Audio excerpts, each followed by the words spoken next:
Easy और small size educational और informational video के लिए हमारा चैनल सब्सक्राइब करें। नीचे दिए गए रेड सब्सक्राइब के बटन पे क्लिक करें और साथ दिए गए बेल आइकॉन पे क्लिक करें ताकि आपको हमारी वीडियोस मिलती रहें। तो चलें स्टार्ट करते हैं। Journal and ledger. इस वीडियो में मैं आपको जर्नल और लेजर का बेसिक कॉन्सेप्ट बताऊंगा। अकाउंटिंग में इसका क्या लॉजिक है वो बताऊंगा। Journal in accounting, a journal is a detailed account that records all the financial transactions of a business so that they can be used for a future reconciling and transfer to other official accounting records such as the journal ledger।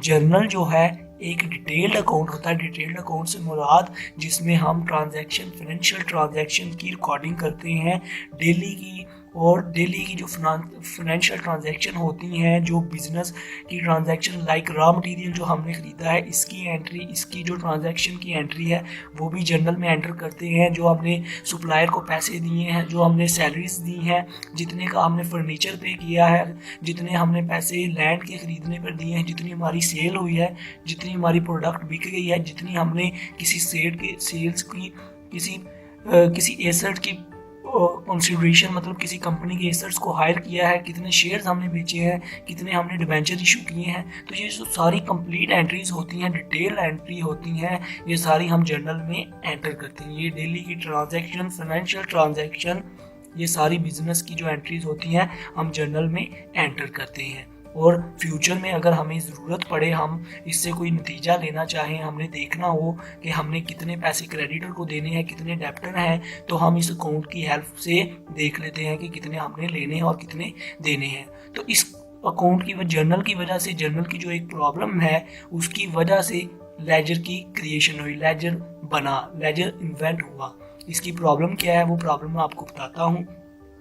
Journal में जो था ना, एक company की जब journal का account बनता था उसमें बहुत ज़्यादा एंट्रीज मिक्स्ड अप होती थी। मतलब एक ही साथ में सारी एंट्री होती थी, कैश की, परचेज की, रॉ मटेरियल की, सैलरीज की। तो ये जो सारी एंट्रीज थी इकट्ठी थी, मिक्स्ड अप थी और बहुत ज़्यादा होती थी। तो इसलिए बुक ऑफ अकाउंट को अगर कोई कंपनी का CEO जो है, कंपनी का जो ऑनर है, वो कहता है कि यार मुझे बताओ इस महीने या इस साल में जो है कैश की कितनी फ़्लो हुई है, मतलब कैश में परचेजेज हमने कितनी की हैं और कैश की फ्लोमेट बताओ, मतलब कैश कितना आया और कितना गया, तो कितनी हमने परचेजेस की। तो वो जाएगा, वो जर्नल में अभी सारों की एंट्री को वो करेगा, देखेगा, उसको एक एक्सेस करेगा, उसको एनालाइज करेगा, फिर बताएगा। तो ये बहुत टाइम कंज्यूमिंग था और बहुत डिफिकल्ट था और इसमें एक्यूरेसी नहीं थी, इसमें गलती भी हो सकती थी।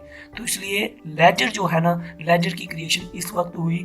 तो हमें जो लेजर बनाया गया, लेजर में सिर्फ क्या होता है कि जो कैश अकाउंट है, जितनी भी जर्नल में कैश की एंट्रीज हैं, जितनी भी जर्नल में कैश की एंट्रीज हुई हैं, और कैश अकाउंट जिधर जिधर पे किया, जिधर जिधर ओपन किया है, तो वो एक ही लेजर में एक ही अकाउंट लिखा जाता है, कैश अकाउंट। और जितनी भी जर्नल में कैश की एंट्रीज हुई हैं, जितनी भी अमाउंट्स लिखी गई हैं, उसको उठा के हम कैश अकाउंट में लिख देते हैं, वो लेजर का कैश अकाउंट होता है। तो इसलिए हमने सबको एक अलग अलग फॉर्म में लिख दिया, जिससे हमें एक अलग अलग फॉर्म में सारे अकाउंट्स मिल गए। और अगर किसी ने बोला कैश अकाउंट दिखाओ, तो उस कैश को खोला। अगर कैश को लर्न करना है, अगर किसी परचेजिंग को देखना है कि इसके साल में, इस माह में हमने कितनी परचेजेस की, तो परचेज अकाउंट को खोला लेजर में जाकर, तो फ़ौरन हमें पता चल गया। तो ये बहुत इजी हो गया।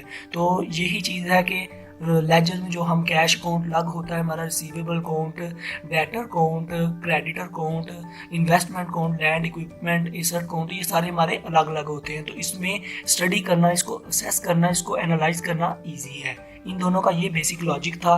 आई होप दोस्तों आपको इनका बेसिक कॉन्सेप्ट पता चल गया है। अगर वीडियो अच्छी लगी तो सब्सक्राइब और लाइक करना मत भूलिएगा।